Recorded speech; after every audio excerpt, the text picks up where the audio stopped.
Hasil rekapitulasi penghitungan suara Pilpres belum diumumkan KPU. Tiga partai koalisi pendukung Anies Baswedan, Nasdem, PKS, dan PKB justru sudah ancang-ancang akan melanjutkan koalisi bersama di Pilkada Jakarta. Sementara calon Presiden Anies Baswedan menganggap pertanyaan soal apakah dirinya maju di Pilkada Jakarta setelah Pilpres 2024 ini merupakan upaya untuk menggeser percakapan Pilpres.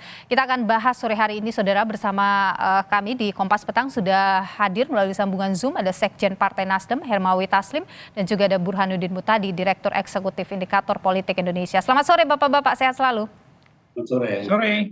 Ya, sebelum kita lanjutkan perbincangan ini, saya mau mengajak dulu untuk mendengarkan bersama pernyataan dari calon Presiden Anies Baswedan yang menganggap bahwa pertanyaan soal apakah dirinya maju di Pilkada Jakarta setelah Pilpres 2024 ini merupakan upaya untuk menggeser percakapan Pilpres.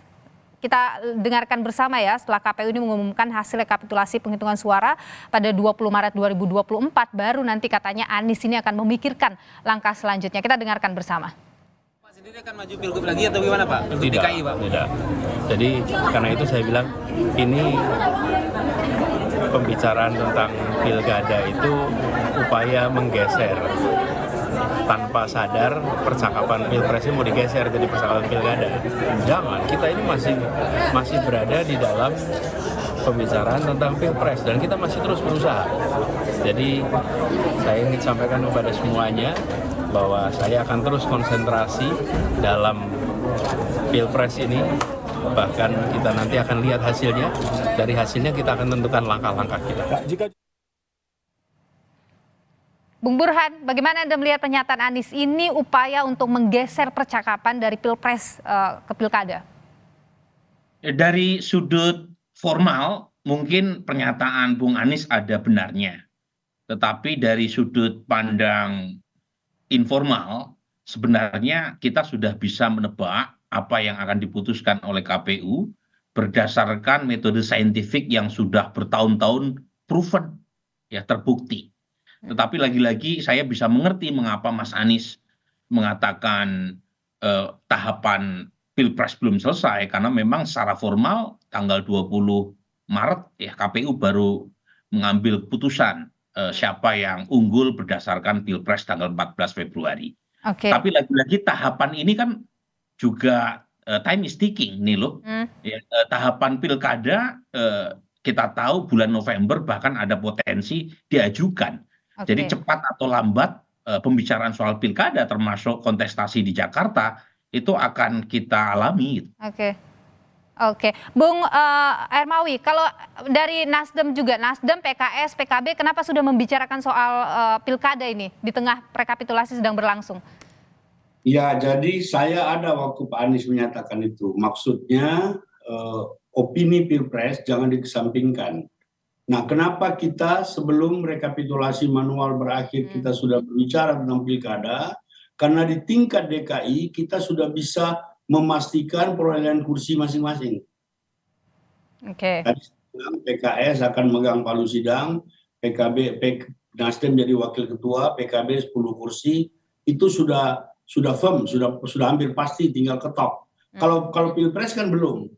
Maka kemarin itu sebenarnya pertemuannya itu pertemuan 3 sekjen seperti biasa, hanya kita undang ketua-ketua wilayah karena mereka pada saat yang bersamaan juga mau buat syukuran, berterima kasih kepada warga DKI dan seterusnya. Jadi kebetulan kita bersama lalu kita konversi pers sama-sama, tapi sebenarnya aktor utamanya yang mereka yang berbicara tentang pilkada DKI. Oke.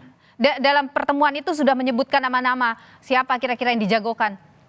Ya, jadi kemarin itu bukan menyebut nama siapa yang dijagokan, tapi nama-nama yang beredar di partai masing-masing. Okay. Kemarin Sekjen PKB Cak Hasan mengatakan di lingkungan PKB berkembang 2 nama. Yang pertama Menteri Transmigrasi Ibu Ida Fauzia, yang kedua Ketua DPW PKB DKI Pak Hasbi, yang sekarang DPRD dan akan segera naik ke DPR RI. PKS juga kemarin Ketua PKS Ustadz mengatakan di PKS ada beberapa nama, saya lupa, tapi diantaranya memang nama beliau juga disebut dan ada nama Mardhani Alisera. Oke. Kalau dari Nasdem, saya kan berulang-ulang menjelaskan bukan Nasdem yang usulkan, tapi dari bawah ini memang banyak pendukung masing-masing sampai menelpon, sampai mendatangi kantor Nasdem. Itu ada nama Wakil Ketua Komisi 3, Bendahara DPP Partai Nasdem Saroni, lalu banyak juga yang mengusulkan Ibu Oki Asokawati, seorang tokoh perempuan senior yang pernah 10 tahun DPR, dan tokoh milenial Nasdem yang sekarang menjadi ketua DPW DKI, Wibi Andrino. Jadi yang kita sebut kemarin itu bukan kita yang menominasi, tapi apa yang berkembang gitu. Oke, dan memang tidak ada nama Anies Baswedan ya sebagai calon dari ketiga partai ini ya? Nama Pak Anies Baswedan itu nanti setelah tanggal 20 itu nanti kita akan berbicara dengan Pak Anies. Tapi sementara ini memang kita tidak mau ganggu Pak Anies. Oke, baik. Bung Burhan, kalau Anda sendiri melihat ini memang waktu yang tepat, mulai sekarang sudah harus bicarakan soal Pilkada DKI? Begini ya, mengapa Koalisi Perubahan mengambil kesempatan untuk membicarakan Pilkada DKI lebih cepat? Karena memang betul seperti yang Pak Hermawi Taslim tadi sampaikan, rekapitulasi suara tingkat Provinsi DKI Jakarta sebenarnya sudah kelar ya, tinggal menunggu formalitas penghitungan. Dan kita tahu PKS unggul dan kemungkinan besar akan menjadi ketua DPRD. Kemudian Nasdem juga mengalami kenaikan tajam dan akan menduduki posisi sebagai wakil ketua, termasuk PKB yang naik secara tajam pula. Jadi ada insentif politiknya, ada rasionalitasnya mengapa Koalisi Perubahan tetap dilanjutkan, terutama dalam menentukan alat kelengkapan dewan di DPRD provinsi. Jadi kalau 3 partai pendukung Anies ini mengalami kenaikan, harapannya kan itu bisa diwujudkan dalam penguasaan AKD. Nah, pertanyaan yang belum tuntas dijawab kan ini terkait dengan pengumuman hasil Pilpres yang belum selesai adalah siapa calon gubernurnya. Nah, kalau sudah disebutkan sejumlah nama ya?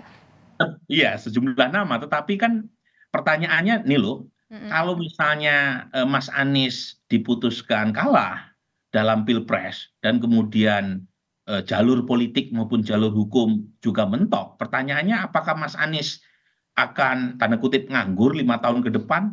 Kalau tidak maju di Pilkada DKI kan belum tentu juga, karena Mas Anies masih ada potensi untuk maju karena masih baru sekali sebagai gubernur. Jadi poin saya adalah kalau Mas Anies maju, nama-nama lain tadi itu langsung lewat semua itu. Tapi kalau Anda membaca, kalau menurut berkaca dari pernyataan Bung Hermawi tadi ya, bahwa ya nanti setelah rekap selesai baru kemudian akan disebutlah nama Anies begitu atau diperbincangkan kembali. Anda melihat itu menjadi sinyal Anies mungkin saja akan jadi calon lagi? Ini loh, Gubernur DKI itu RI 3. Jadi RI 3 itu jadi posisi politiknya itu hanya kalah dibanding presiden dan wakil presiden. Bahkan pada taraf tertentu lebih tinggi secara politik sebagai gubernur DKI ketimbang wapres. Jadi poin saya ya, terlalu sayang kalau misalnya posisi gubernur DKI Jakarta itu dilewatkan. Meskipun DKI sudah kehilangan posisinya sebagai ibu kota negara, tetapi secara simbolik, secara politis, secara apapun gubernur DKI masih penting. Titik itu menurut saya Mas Anies masih memerlukan panggung yang lebar, terutama dalam konteks persiapan 2029. Bung Hermawi bagaimana? Kuatkah sinyal mungkin Anies akan dimajukan? Ya, jadi saya mau menegaskan tadi pernyataan Prof itu memang DKI ini Pilkada DKI sering dibilang pilkada rasa pilpres. Nah, tentang Pak Anies sekali lagi saya mau katakan kita belum mau mengganggu konsentrasi Pak Anies karena beliau masih mengurus pilpresnya ini. Kemarin sampai hari ini beliau ada di Padang dan di Aceh masih mengurus hal-hal yang berbau pilpres. Nah, apakah Pak Anies akan maju atau tidak? Terus terang itu juga sangat tergantung kepada Pak Anies sendiri dan pembicaraan dengan koalisi. Tapi dalam koalisi besar harapan itu? Kalau harapan kita ya nanti kita lihat saja, terlalu pagi untuk kita bicarakan. Tapi menarik juga kan sekarang juga soal undang-undang DKJ juga sedang dibahas dan kemudian juga nanti apakah kemungkinan ini akan terus kompak sampai dengan November nanti. Kita akan perbincangan lebih lanjut usai jeda berikut ini, tetaplah bersama kami. Kita lanjutkan kembali perbincangan kita sore hari ini, saudara. Saya ingin ke Bung Hermawi dulu. Bung Hermawi, kalau mendengar pernyataan Pak Anies tadi ya soal dia tidak mau membahas soal Pilkada DKI, ada kemungkinan nggak sih Pak Anies tidak mau lagi maju di DKI? Ya, kalau sampai sekarang itu hanya dua yang tahu, Pak Anies dan Tuhan. Kalau setelah tanggal 20 mungkin kami anggota koalisi akan tahu. Oke. Tapi poin saya, apapun sikap Pak Anies, pasti beliau tidak memutuskan sendiri. Pasti setelah mendengar masukan-masukan dari kita, dan memang beliau berulang-ulang mengatakan akan menunggu sampai tanggal 20. Oke. Kalau Bung Burhanuddin, kalau Anda bagaimana melihat? Mungkin nggak sih Pak Anies nggak mau lagi maju? Ya kalau misalnya sudah ada keputusan formal, dugaan saya Mas Anies masih mempertimbangkan untuk maju di Pilkada DKI Jakarta. Alasannya seperti yang tadi saya bilang, bagaimanapun perlu panggung politik yang lebar dan luas dan sekaligus sepadan buat Mas Anies untuk bisa muncul sebagai calon presiden di kontestasi elektoral berikutnya. Dan kalau misalnya beliau tidak memiliki panggung yang luas dan sepadan, saya khawatir popularitas Mas Anies akan berkurang. Dan menjadi gubernur DKI Jakarta itu sangat worth it buat beliau untuk diteruskan. Oke, Bung Burhan, kalau Anda melihat ini kan sekarang Undang-Undang DKJ sedang dibahas. Ini ada kemungkinan di DKI ini akan di bawah Wapres, kemudian dikembangkan menjadi daerah atau wilayah aglomerasi. Anda melihat daya tarik Jakarta akan bagaimana kalau misalnya Undang-Undang DKJ itu disahkan? Begini ya, sampai sekarang kita harus lihat konteksnya nih loh. RUU DKJ diputuskan tahun lalu itu sebelum terjadi tanda kutip perpecahan di antara partai pendukung pemerintah.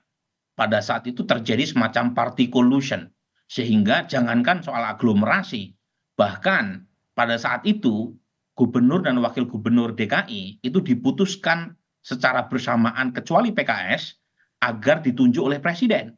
Nah, mengapa kemudian muncul draft yang diusulkan oleh Balik secara kontroversial semacam itu? Karena saat itu partai-partai pemerintah masih satu kata dengan presiden. Tetapi kan muncul Pilpres yang membuat party collusion tadi terpaksa berantakan. Dan akhirnya masing-masing punya kepentingan. Dan ketika masing-masing punya kepentingan, saya tidak yakin pasal-pasal yang kontroversial tadi itu masih berjalan. Jadi udah hampir pasti pemilihan akan tetap secara langsung untuk pemilihan gubernur DKI Jakarta. Dan saya tidak yakin ya gubernur DKI nanti akan di bawah Wapres. Karena sudah pasti PDI Perjuangan, termasuk juga mungkin Nasdem, PKB, partai-partai pemerintah tidak setuju dengan asumsi Mas Gibran yang nanti akan terpilih sebagai Wapres. Jadi konteks politik sudah berubah. Mungkin soal aglomerasi tetap akan dibicarakan, tetapi tidak akan mengganggu hak rakyat terkait dengan mandat yang harusnya dipilih atau ditentukan oleh publik. Oke, aglomerasi ini kan nanti wacananya itu Wapres yang jadi ketua Dewan Aglomerasinya. Nah itu bagaimana tuh kira-kira kalau Anda lihat misalnya nanti Anies yang menjadi gubernur DKI Jakarta, kira-kira pengaruhnya akan bagaimana tuh? Dan jangan lupa juga nih loh, pertanyaan berikutnya adalah apakah Pak Prabowo kalau misalnya beliau menang akan ikhlas memberikan semacam kewenangan buat Wapres untuk mengelola aglomerasi. Ini jadi kontestasinya bukan soal Anies sama Pak Hermawi Taslim saja. Ini juga antara Pak Jokowi dengan Pak Prabowo. Jadi maksud saya terlalu dini kita untuk membicarakan soal aglomerasi di bawah kewenangan Wapres. Karena bagaimanapun ya presiden pasti pengen menjadi matahari tunggal. Dan kalau kemudian dibagi-bagi dengan Wapresnya, itu akan menimbulkan pertanyaan, terutama terkait siapa yang punya hak prerogatif terkait dengan kewenangan mengelola negara. Gitu. Bung Hermawi, kalau Anda sendiri melihat bagaimana wacana itu? Aglomerasi ini kan masih dalam proses pembahasan. Belum ada kata akhir dari fraksi-fraksi. Jadi seperti kata Pak Burhan tadi, peta sudah berubah, banyak aspek-aspek lain yang perlu dipertimbangkan, tetapi yang pasti Gubernur DKI itu tetap menarik. Jakarta sampai 10 tahun ke depan, meskipun kita ibu kota sudah pindah di IKN, dia akan tetap menjadi primadona Jakarta. Karena itu, maka kami sedini mungkin juga merapatkan barisan, berusaha sekuat tenaga, memastikan setidak-tidaknya koalisi 01 ini awet menghadapi pilkada DKI. Syukur-syukur pilkada yang lain. Kalau ada yang mau ikut yang lain, kita welcome. Tetapi tadi kemarin Ustaz Khairuddin menarik sekali, dia mengatakan kita mau ada sinergisitas yang utuh antara eksekutif dan legislatif di DKI. Legislatif kita sudah pegang, ada 2 pimpinan di situ.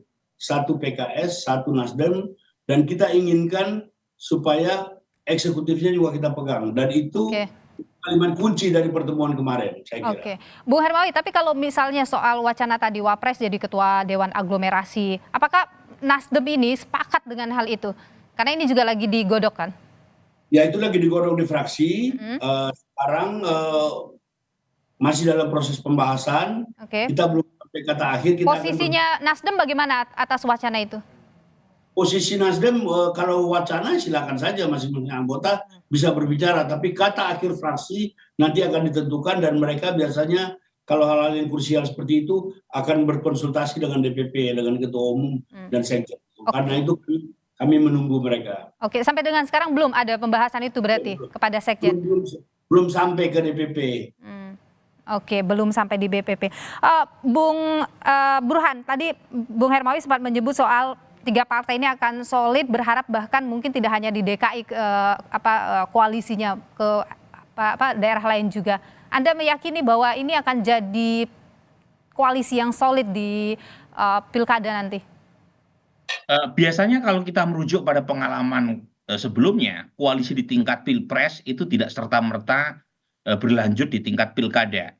Jadi driver utama koalisi di tingkat pilkada adalah calon yang akan diusung punya potensi menang, dan karenanya popularitas dan elektabilitas itu seringkali menjadi glue atau perekat mengapa muncul koalisi yang mendukung calon tertentu. Jadi untuk konteks DKI Jakarta lagi-lagi itu konteksnya ada rasionalitas politiknya juga.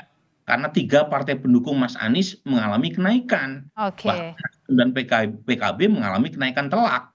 Dan kemungkinan PKS memegang posisi sebagai ketua DPRD. Nah, kalau misalnya di pilkada lain, itu koalisi partai pendukung 01 tidak memiliki keuntungan elektoral seperti di DKI Jakarta, kemungkinan besar juga tidak akan berlanjut di tempat lain. Dan itu juga terjadi dengan koalisi pendukung 02 atau 03. Kalau misalnya mereka lemah di suatu daerah, ya mereka akan berkoalisi dengan partai-partai yang mendukung 01 atau 03. Saya ingin ke Bung Hermawi, ketika bicara soal bahwa ini akan kuat dan kemudian akan bersama-sama, apakah tanda bahwa Nasdem akan jadi oposisi nih? Nah, itu juga pertanyaan itu nanti setelah kita hitung-hitungan kita dapat kursi berapa. Kemarin waktu berbicara 3 sekjen itu, PKS mengatakan diperkirakan mereka akan mendapat 52 kursi DPR RI, sekjen PKB mengatakan akan dapat 68, kami sampai sekarang tentatif masih 66, tapi sangat tergantung kepada siapa yang masuk di parlemen. Ini kan ada beberapa partai yang masih ada di daerah pinggiran. Nah, kita tunggu saja sampai tanggal 20, nanti akan ada penjelasan lebih lanjut. Kalau dari Bung Burhan melihatnya bagaimana? Mungkin tidak ini, oposisi? Mungkin terlalu dini ya, it's too early to tell kalau membicarakan soal sekarang. Tetapi poin saya soal oposisi atau koalisi, pertama kalau kita lihat partai politik kita itu cenderung kurang begitu antusias untuk menjadi koalisi, untuk menjadi oposisi. Simple, karena tidak ada insentifnya menjadi oposisi. Jadi insentif secara elektoral tidak terlalu terlihat, insentif untuk mendapatkan akses kekuasaan apalagi. Nanti tentu kita akan lihat lagi. Nanti yang akan menentukan. Baik, kalkulasi politik sedang dilakukan sekarang, tentu nanti akan kita nantikan bersama. Terima kasih Bung Hermawi Taslim, Sekjen Partai Nasdem, dan juga Bung Burhanuddin Muhtadi sudah berbagi pandangan di Kompas Petang. Sehat selalu Bapak-Bapak. Makasih.